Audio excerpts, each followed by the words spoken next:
वृद्धापकाळामुळे अनेकांना श्री सिद्धरामेश्वर मंदिरात जाता येत नाही। त्यांची रुखरुख नेहमी त्यांना सतावत असते। मात्र घरात बसून मंदिर परिसराचं दर्शन घेण्याची किमया राष्ट्रीय चित्रकार अमर हुलगेरी यांनी साधली आहे। त्यांच्यामुळे संगप्पा बुरकुले व कस्तुरबाई बुरकुले या वयोवृद्ध दाम्पत्यांना ग्रामयोगी ग्रामदैवत शिवयोगी सिद्धरामेश्वरांचे निस्सीम भक्तांना दररोज घरातच श्री सिद्धरामेश्वर मंदिर परिसराचं दर्शन घडतंय। अनेक ज्येष्ठ नागरिक, अपंग, वृद्ध, प्रकृती व अस्वास्थ्यामुळे मंदिरात येऊ न शकणाऱ्या भाविकांसाठी चित्रकार हुलगेरी यांनी सिद्धरामेश्वर मंदिराचं हुबेहूब चित्रण आपल्या कुंचल्यातून केलंय। हे चित्र मातृपितृ भक्त महेश बुरकुले यांनी घेऊन आपल्या वृद्ध वडील संगप्पा बुरकुले व आई कस्तुराबाई यांना ग्रामदेवताचे रोज दर्शन ते घडवतायत। बुरकुले दाम्पत्य पूर्वी दर रविवारी दर्शनासाठी यायचं, मात्र प्रकृती अस्वस्थ असल्यामुळे आता ते मंदिरात जाऊन दर्शन घेऊ शकत नाहीत। मात्र आता दररोज त्यांना मंदिरात गेल्याचा भास होतो आणि दररोज श्री सिद्धरामेश्वरांचं दर्शन होत असल्याचं ते सांगतायत।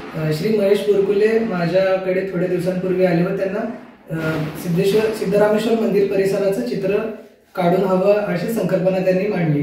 त्या दृष्टीने मी काम सुरू केलं आणि हे चित्र करायला घेतलं। या चित्रामध्ये मी ॲक्रेलिक ऑन कॅनव्हास हे चित्र आहे। 3 फूट बाय 5 फूट याची रुंदी लांबी आहे आणि हे चित्र विशेषतः मी संध्याकाळचं जे आपलं सिद्धरामेश्वरांचं मंदिर परिसर दिसतं ते मोहक दृश्य मी इथे कैद करण्याचा प्रयत्न केलेला आहे। माझे वडील श्री संगप्पा चन्नप्पा बुरकुले व आई सौ कस्तुराबाई संगप्पा बुरकुले दोघेही ग्रामदेवत श्री शिवयोगी सिद्धरामेश्वरांचे निस्सीम असे भक्त आहेत।